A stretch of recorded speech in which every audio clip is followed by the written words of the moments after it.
مصر القوية موقفها واضح جدا من رفض حالة الاستقطاب في الوطن، وان هي ضد حالة الاستقطاب وتجزئة حالة الاستقطاب عبر الحشد والحشد المضاد، وعايزة تخرج مصر من النفق اللي الدكتور مرسي وضعه فينا او وضعنا كلنا فيه، ومحتاجين ان احنا نتحرك في مساحة جمع او لم الشمل عبر ما طرحته مصر القوية من مبادرة.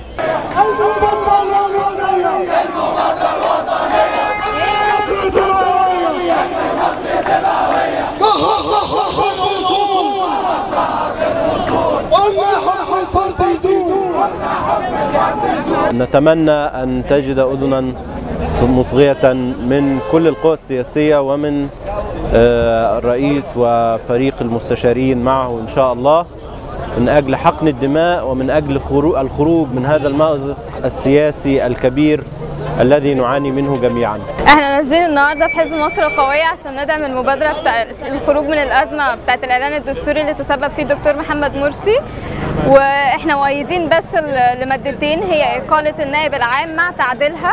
عايزين يبقى في معايير محددة لاختيار النائب العام الجديد، وتكون من اختيار المجلس الأعلى للقضاء وبالتصديق من الرئيس، إلى جانب إعادة المحاكمات. مع إقالة النائب العام، مع إقالة النائب العام، لكن الباقي مش تمام، لكن الباقي مش تمام. والهوية هز الأرض، والهوية هز الأرض.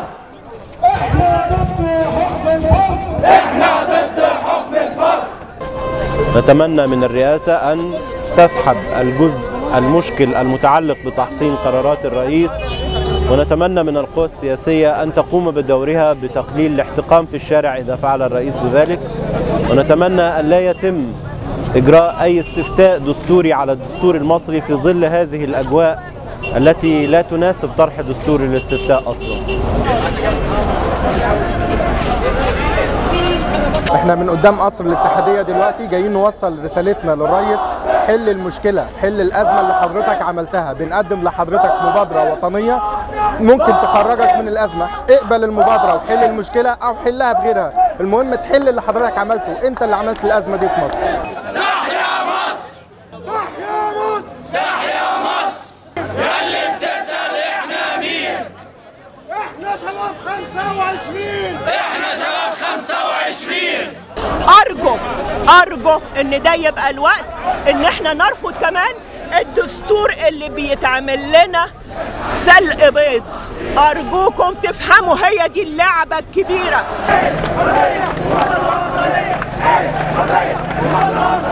انزل لينا احنا كمان، انزل لينا احنا كمان، انزل لينا احنا كمان، انزل لينا احنا كمان، انزل لينا احنا كمان، انزل لينا احنا كمان، زي ما تنزل لنا يا اخوان، زي ما تنزل لنا يا اخوان. احنا مش هنرجع تاني ما قبل 25 يناير، شعب مصر اتحرك في 25 يناير وجايب رئيس منتخب، لابد ان يحترم قرارات الشعب، لابد ان يشارك جميع القوى الوطنيه معاه في قراراته، ما يبقاش فيه حكم منفرد في قرارات الرئيس وفيما يتعلق بمستقبل مصر ومستقبل قرارها السياسي. احنا مع الرئيس محمد مرسي في القرار اللي خده بإقالة النائب العام واعاده المحاكمات الثوريه، وما يكونش ده دغدغه لعواطف الناس وعواطف الثوار.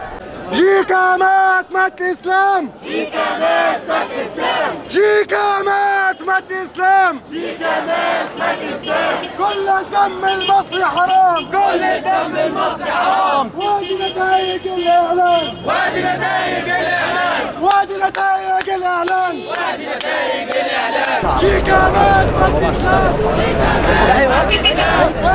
أنا مش من جيلكم صحيح، إنما أنا مع الثوار عشان بلدنا تبقى فيها حرية وديمقراطية وعدل.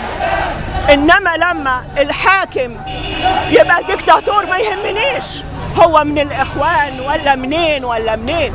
أنا اللي يهمني إن أحفادي يعيشوا في بلد آمنة لهم جميع الحقوق والحريات، عشان البلد دي تطلع بينا ونزهو بيها في وسط العالم. كفايه بقى، كفايه. احنا مش رافضين الاعلان الدستوري كله، احنا مع اقاله النائب العام، مع المحاكمات الثوريه، ولكن بنرفض قرارات تحسين الرئيس ولو حتى اللحظه واحده. احنا شايفين ان الرئيس من حقه ان هو يتحصن بالشعب احسن ما يتحصن باعلان دستوري.